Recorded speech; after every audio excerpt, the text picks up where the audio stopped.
Good morning students. आज हम लोगों को जुडिशरी करना, इस चैप्टर का ये लास्ट टॉपिक है जुडिशरी। चलो जुडिशरी देखते हैं। जुडिशरी मतलब क्या? कोर्ट से रिलेटेड है ना। Supreme court, high court, district court, ये जो पूरा एक स्ट्रक्चर है उससे बोलते हैं जुडिशरी। तो इसमें स्टडी करेंगे कोर्ट से रिलेटेड फंक्शंस है ना। देखो, let us return one final time to the story of memorandum that we started with. This time let us not recall the story but imagine how different the story could have been. Remember, the story came to a satisfactory end because the Supreme Court gave a verdict that was accepted by everyone. याद होगा office memorandum जो issue हुआ था reservation को लेके, है ना। तो फिर बोला गया था कि जो बैकवर्ड लोग हैं उन्हें रिजर्वेशन देना चाहिए, है ना, एजुकेशनली एंड इकोनॉमिकली जो बैकवर्ड है, ठीक है। तो फिर कुछ लोग एजिटेट किए थे, इसका अगेंस्ट बोले थे कि ये सही नहीं है वगैरह वगैरह, पहले पढ़े थे। तो बात फिर सुप्रीम कोर्ट में आया था, फिर सुप्रीम कोर्ट आदेश दिया था कि फिर से इस पे रिव्यू करके इसे सेग्रीगेट किया जाए कि जो बैकवर्ड लोग हैं उनमें भी एक ग्रुप बनाया जाए, है ना। तो ये पीछे जो पढ़े थे वही चीज है।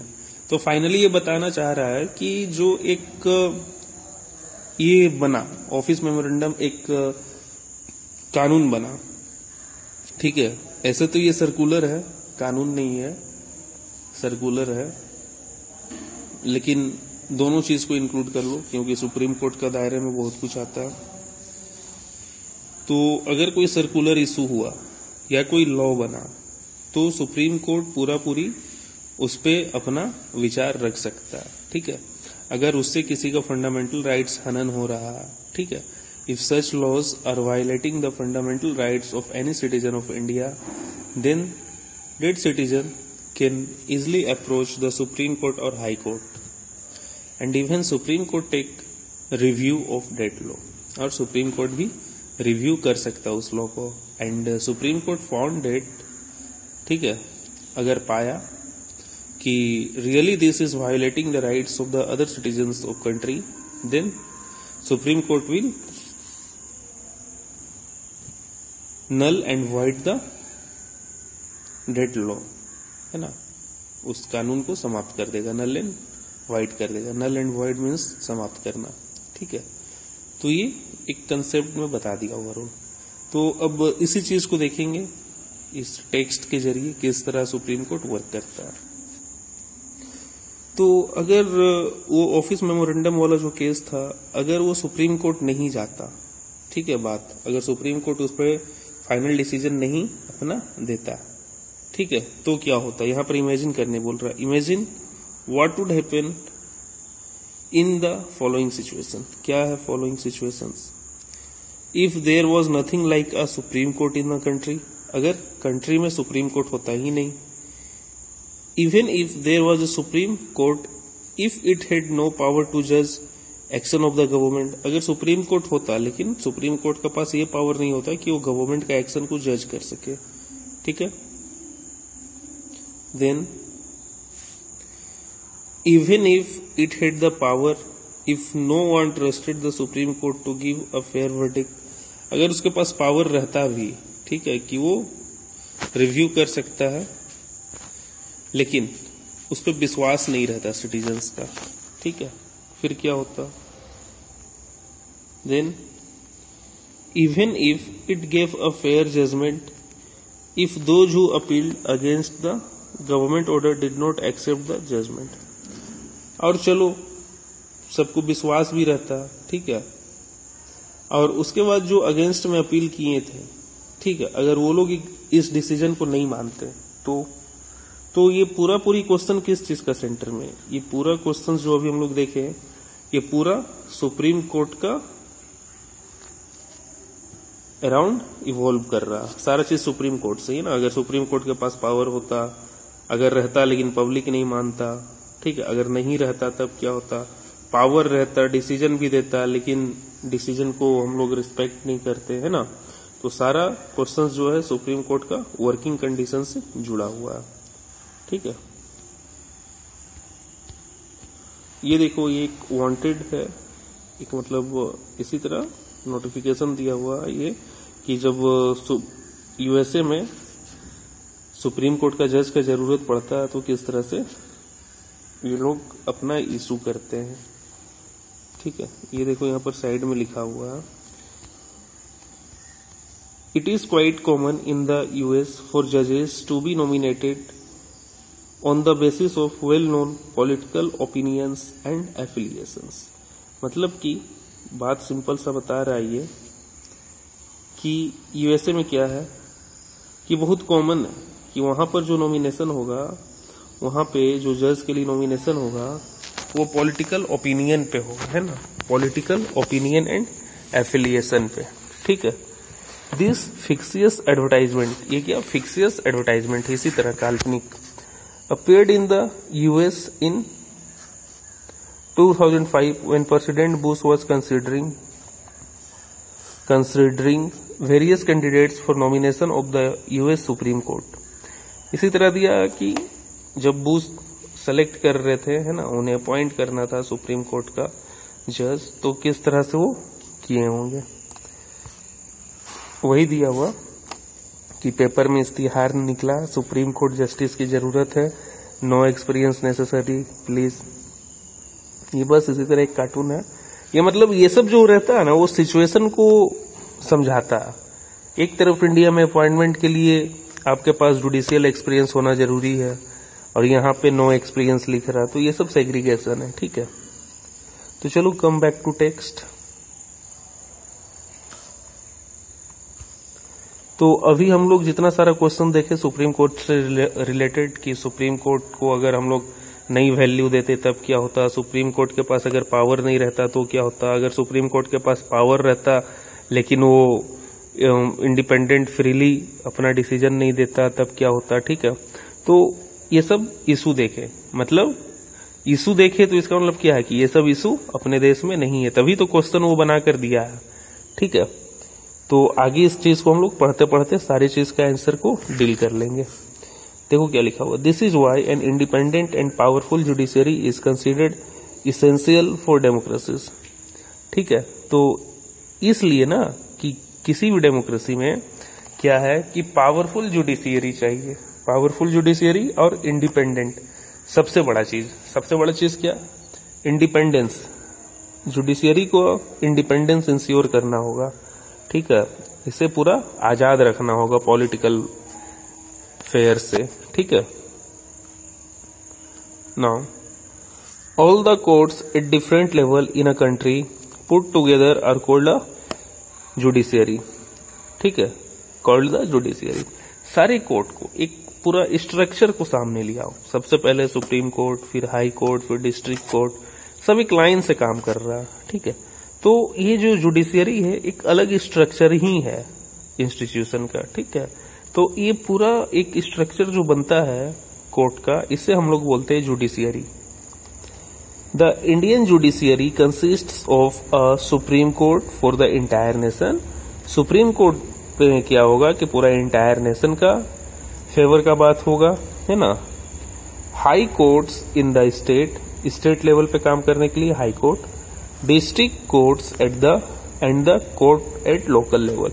डिस्ट्रिक्ट कोर्ट और फिर डिस्ट्रिक्ट कोर्ट से भी नीचे होता है ग्राम न्यायालय, है ना, जुडिशियल इस तरह का और भी रहता है, मजिस्ट्रेट का कोर्ट हुआ। ठीक है, बट एक जो लैंडमार्क है वो डिस्ट्रिक्ट कोर्ट है।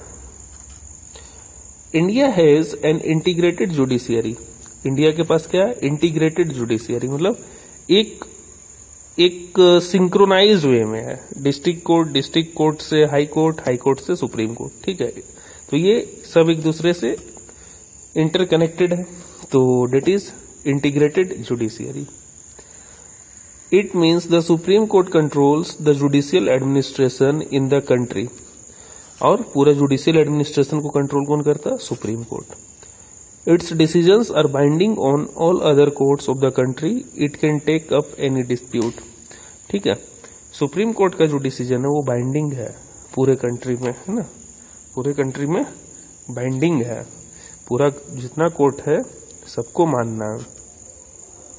और it can take up any disputes, और सुप्रीम कोर्ट किसी भी डिस्प्यूट को टेकअप करेगा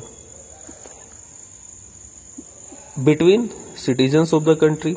अगर सिटीजन्स ऑफ कंट्री के बीच में किसी तरह का डिस्प्यूट हो जाए तो ठीक है। अब ऐसा नहीं है कि हम और तुम लड़ लिए और जाके सुप्रीम कोर्ट में अपील कर रहे हैं, तो ऐसे नहीं होगा, ठीक है। कुछ प्रोसेस है, पहले आपको डिस्ट्रिक्ट कोर्ट जाना होगा, डिस्ट्रिक्ट कोर्ट से अगर बात नहीं बना, ठीक है, तो हाई कोर्ट में लगा कि भाई यहाँ पर गहन चिंतन की जरूरत है, संवैधानिक मतलब कॉन्स्टिट्यूशनल मॉरलिटी की जरूरत है, तब वो जाएगा सुप्रीम कोर्ट। तो एक सर्टेन प्रोसेस है, ठीक है। तो between citizen of the country, between citizen and the government, ठीक है, सिटीजन नागरिक और सरकार के बीच में किसी तरह का प्रॉब्लम हो जाए तो बिटवीन टू और मोर स्टेट गवर्नमेंट्स, ठीक है, बिटवीन टू और मोर स्टेट गवर्नमेंट्स, ठीक है, दो स्टेट गवर्नमेंट के बीच में झगड़ा हो जाए, मान लो झारखंड बिहार में हो जाए, तो उसका समस्या कौन सुलझाएगा? Supreme Court. Between governments at the union and state level, है ना, तो यूनियन एंड स्टेट लेवल का गवर्नमेंट में किसी तरह का समस्या हो गया, ठीक है, मतलब गवर्नमेंट का बीच में, ठीक है, तो ये सब बात सीधा सुप्रीम कोर्ट जाएगा। It is the highest court of appeal in civil and criminal cases. जो सुप्रीम कोर्ट है वो हाईएस्ट कोर्ट है, सबसे बड़ा कोर्ट है, ठीक है। क्यों? क्योंकि उसका जो वर्डिक्ट होगा सारे पे बाइंडिंग है ना। जितना सुप्रीम कोर्ट से नीचे लोअर कोर्ट है वो सारे पे बाइंडिंग है। It can hear appeals against the decision of the high court. High court का अगेंस्ट भी ये केसेस सुप्रीम कोर्ट सुनता है, ठीक है। अब देखो आगे, independence of the judiciary means that it is not under the control of legislature और the executive. Independence of judiciary का मतलब क्या? कि वो स्वतंत्र है। इंडिपेंडेंस ऑफ जुडिशियरी का मतलब यही है कि judiciary is not under the control of legislature और एग्जीक्यूटिव, ठीक है। मतलब जितने लोग लेजिस्लेचर के पार्ट हैं, ठीक है, उनके कंट्रोल में ये नहीं आता, ये फ्री है, इस पे लेजिस्लेचर कंट्रोल नहीं कर सकता, ठीक है। द जजेस do not act on the direction of the government और according to the wishes of the party in power. जो जुडिशियरी है, ठीक है, जुडिशियरी सिस्टम है, वो क्या है कि वो गवर्नमेंट का विल से काम नहीं करेगा, अकॉर्डिंग टू गवर्नमेंट विल काम नहीं करेगा, वो काम करेगा अकॉर्डिंग टू लॉ। लॉ क्या कहता है, कानून क्या कहता है, ठीक है। अब चाहे कानून के अगेंस्ट में सरकार हो या पब्लिक हो या कोई भी हो, उससे उसको कोई फर्क नहीं पड़ता। उसको सिर्फ एक ही चीज का फर्क पड़ता है कि कानून कौन तोड़ा, ठीक है।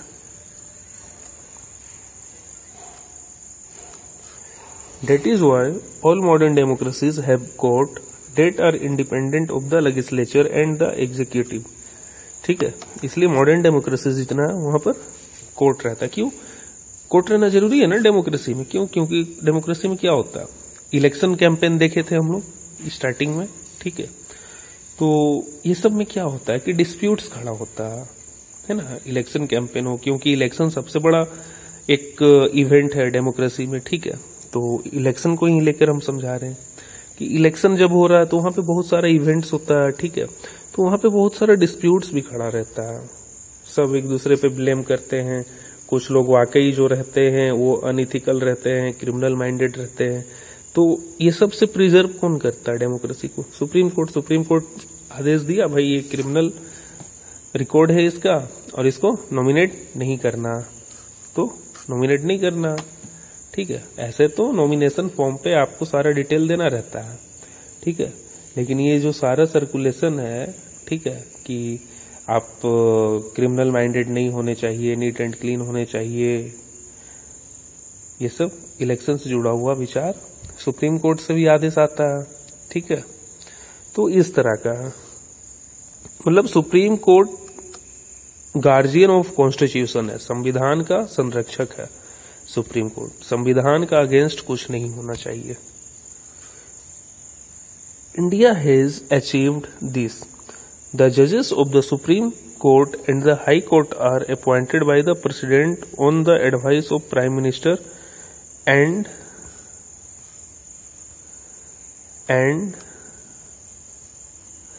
in consultation with the Chief Justice of Supreme Court. ठीक है, अपॉइंटमेंट कैसे होता जजेस का? प्राइम मिनिस्टर रिकमेंड करेंगे प्रेसिडेंट के पास, ठीक है, और अपॉइंटमेंट होगा।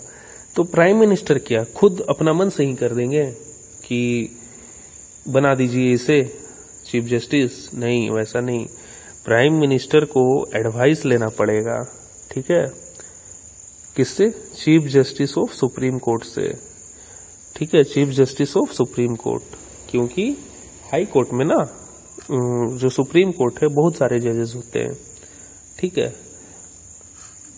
31 जजेस होते हैं और इन पे एक चीफ जस्टिस होता है, ठीक है, चीफ जस्टिस। पहले 30 हुआ करता था लेकिन अब 31 हो गया, ठीक है, एक बढ़ा है। तो इस तरह से होता। तो 31 जजेस का जब आपको अपॉइंटमेंट करना है तो आप किससे रिकमेंडेशन लीजिएगा? चीफ जस्टिस से, ठीक है। चीफ जस्टिस आपको बोलेंगे, लिस्ट देंगे कि इन लोगों का होना चाहिए अपॉइंटमेंट इस पोस्ट पे, और प्राइम मिनिस्टर उससे समझेंगे बात को और आगे वो प्रेसिडेंट के पास रेफर करेंगे और प्रेसिडेंट का पास रिकमेंडेशन गया, प्रेसिडेंट सिग्नेचर कर देंगे और स्टम्प मार देंगे, हो गया अपॉइंटमेंट, ठीक है। In practice it now means that the senior judges of the Supreme Court select the new judges of the Supreme Court and the High Court. Selection कौन करता है इन प्रैक्टिस? जो सीनियर जज है ना, सीनियर मोस्ट जज है Supreme court के, वो सिलेक्ट करते हैं अदर जजेस of Supreme Court and High Court. वो सुप्रीम कोर्ट और हाई कोर्ट दोनों जगह का जजेस को सेलेक्ट करते हैं। There is very little scope for interference by the political executive. और यहां पर क्या होता है कि बहुत कम जगह रहता है पॉलिटिकल इंटरफेरेंस का, है ना। पॉलिटिकल इंटरफेरेंस मतलब कि जो पार्टी पावर में है या जो पार्टी अपोजिशन है, मतलब कोई भी पॉलिटिकल पार्टी है ना, कि उसका दबदबा यहाँ पर कम बनने का जगह रहता है। क्यों? क्योंकि ये सिलेक्शन करना किसको? जो सीनियर मोस्ट जज हैं, और जज लोग बहुत कम ही जो रहते हैं वो किसी भी पॉलिटिकल आइडियोलॉजी की ओर टिल्ट होके काम करते हैं। क्यों? क्योंकि उनका जो बेसिक काम है, ठीक है, वो है प्रोटेक्शन ऑफ कॉन्स्टिट्यूशन, ठीक है, प्रोटेक्शन ऑफ कॉन्स्टिट्यूशन। तो बहुत कम ही टिल्ट रहते हैं और एक्सेप्शनल तो कुछ भी हो सकता है, ठीक है।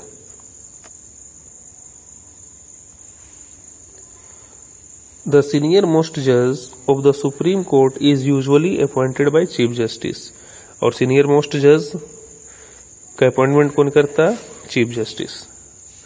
Once a person is appointed as judge of the Supreme Court or the High Court, it is nearly impossible to remove him or her from that position. और एक बार जब आप अपॉइंट हो जाते हैं, ठीक है, हाई कोर्ट सुप्रीम कोर्ट का जज, तो बहुत पेचीदा प्रोसेस है उन्हें रिमूव करने के लिए। तो वो क्या करते हैं? आराम से अपना अनबाइसनेस वे में काम करते हैं। अनबाइसनेस मतलब कि बिना किसी का फेवर किए हुए, है ना, बाइस नहीं रहते हैं, ठीक है। Now it is as difficult as removing the President of India. उतना ही जटिल प्रोसेस है जितना जटिल प्रोसेस प्रेसिडेंट को हटाने का। A judge can be removed only by an impeachment motion passed separately by 2/3 member of 2 houses of the parliament। ये बहुत इंपॉर्टेंट है, फिर से अंडरलाइन कर रहे, ध्यान देना बात पे, यहां से पढ़ रहे। It is as difficult as removing of जज ऑफ प्रेसिडेंट, ठीक है, जज को उतना ही हटाना मुश्किल है जितना प्रेसिडेंट को। अब दो ध्यान देखो, जज कैन बी रिमूव्ड कब? Only by impeachment. जज को हटाने का क्या प्रोसेस है? इम्पीचमेंट। प्रेसिडेंट को हटाने का क्या प्रोसेस है? इम्पीचमेंट मोशन, ठीक है। Passed separately by 2/3। जज को हटाने के लिए जो इम्पीचमेंट की आवश्यकता है उसमें कितना मेंबर्स का एग्रीमेंट चाहिए? 2/3 members of the house of the parliament, ठीक है। किसी भी हाउस, मान लो कि राज्यसभा को लगा कि भाई जो है जज साहब ये काम असंवैधानिक कर रहे, अनकॉन्स्टिट्यूशनल कर रहे हैं, and he should remove from, he और she should remove from his और हर पोजीशन, ठीक है, हटा देना चाहिए।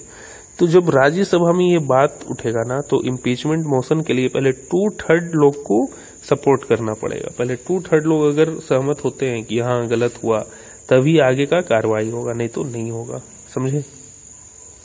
2/3 members of the 2 houses of the parliament, ठीक है। It has never happened in the history of Indian democracy, ठीक है। भारत का प्रजातंत्रीय इतिहास में ऐसा कभी नहीं हुआ, ठीक है। तो आज यहीं तक रखो, क्योंकि यहाँ तक सारा तुम लोगों को अच्छा से पढ़ना होगा, फिर से नोट्स बनाना होगा, है ना। नेक्स्ट लेक्चर में इस जगह से स्टार्ट करेंगे। The judiciary in India also one of the most powerful in the world, है ना। इस जगह से स्टार्ट करेंगे, आगे पढ़ेंगे जुडिशियरी सिस्टम के बारे। तो यहाँ तक रखो, इसे बढ़िया से कंप्लीट करो, याद करो, नोट्स बनाओ, है ना, रिवाइज करो। Okay, bye, thank you.